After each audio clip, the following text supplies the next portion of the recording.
चलो मियाँ मत्थे लगिए मियाँ साहब दे। अस्सलाम वालेकुम जी। साहब जी की हाल है? चलो ठीक है। मेरे को एक तो मेहमान आए ने ते एक हरम आया हल डांग पर दिन और मैं दी सुन लो मैं। चलो मैं करना का। साहब जी की हाल चाल है? ठीक है, शुक्र अल्लाह दा। और सुनाओ? तबीयत सेहत वाह जे? ठीक है। आज सवेर दा बालदा मारना पता नहीं तुसी किदे लगे बांधे ने। मैं किते काम जा फोन कर। साहब जी कदे खड़ी गई? किते खड़ी गई? हाँ जी कदों खड़ी गई? कल दे बड़ा परेशान होया खड़ा, पट्ठे भी सिर ते नहीं चाहुंदे, बुढ़ा बंदा।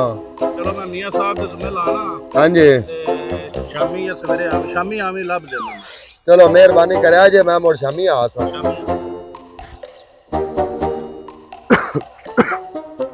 चलिए साहब जी को मोड़ो दोबारा ते वेखिए विकी बनदा।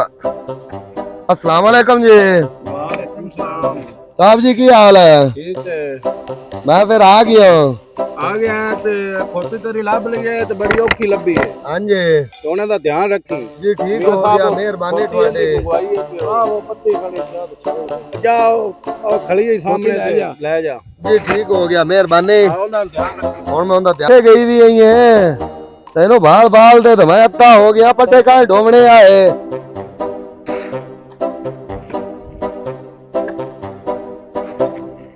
अस्सलाम वालेकुम जी। की हाल है जी?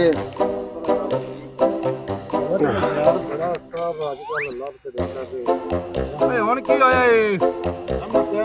ओ साहब जी की दसा तुहानू हुण? ਹੁਣ ਕੀ ਹੋਇਆ ਕੀ ਏ?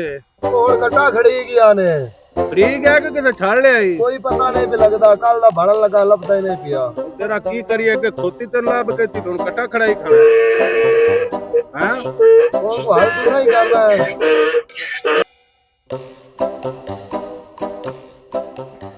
अस्सलाम वालेकुम जी।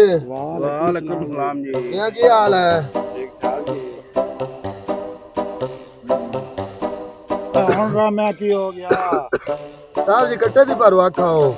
ਗੱਲ ਇਹ ਹੈ ਵੀ ਕੱਟਾ ਤੇਰਾ ਦੋ ਬੰਦਿਆਂ ਦੇ ਮੈਂ ਜ਼ਿੰਮੇ ਲਾਇਆ ਹੈ, ਮਲਕ ਦੇ ਤੇ ਮੀਆਂ ਸਾਹਿਬ ਦੇ। हाँ जी ਮੈਂ ਤਾਂ ਗਿਆ ਸਵੇਰ ਦਾ ਕੰਮ ਤੇ ਬੜਾ ਔਖਾ ਲੱਭਿਆ ਤੇ ਕੱਟੇ ਦਾ ਧਿਆਨ ਕਰ ਲੈ। जी मेहरबानी तुहाडी जनाब दिता रहता। ਤੈਨੂੰ ਬਕਾਈਏ ਅੰਦਰ ਡੇਰੇ ਤੇ ਖੜਾ ਨਹੀਂ ਛੱਡ ਲੈਂਦਾ ਉਹ ਛੱਡ ਲੈਂਦਾ ਉਹ। ਤੇ ਕੋਈ ਕੁੱਤਾ ਕਰਤਾ ਰੱਖ ਤੇਰੇ ਬਾਹਰ ਪਾਸੇ ਤਾਂ ਘਰ ਹੈਗਾ ਤੇ ਤੂੰ ਰੋਜ਼ ਡੰਗਰ ਖੜਾਈ ਰੱਖਣਾ। साहब जी साडे वास्ते तो कुत्ता भी तू है ते चौधरी भी तू है। तो साहब जी तू हुण की करिए? ਤੇ ਉਲਟਾ ਸਾਨੂੰ ਕੁੱਤਾ ਬਣਾਈ ਖਾਣਾ ਹੁਣ ਤੂੰ। नहीं जी हुण ਨਹੀਂ ਸਾਨੂੰ ਉਲਟਾ ਕੁੱਤਾ ਬਣਾਈ ਖਾ ਲੈ। ਆ ਰਾਤ ਨੂੰ ਹੁਣ ਕੰਮ ਹੋ ਜਾਏ। ਇਹ ਛੇਕੜ ਦੇ ਫਲ ਇਹ ਸਾਨੂੰ ਤੂੰ ਦੇਖੀ ਦਿੱਤੀ ਖੜਾ ਹੈ। ਆ ਮਿਲਿਆ ਵਾ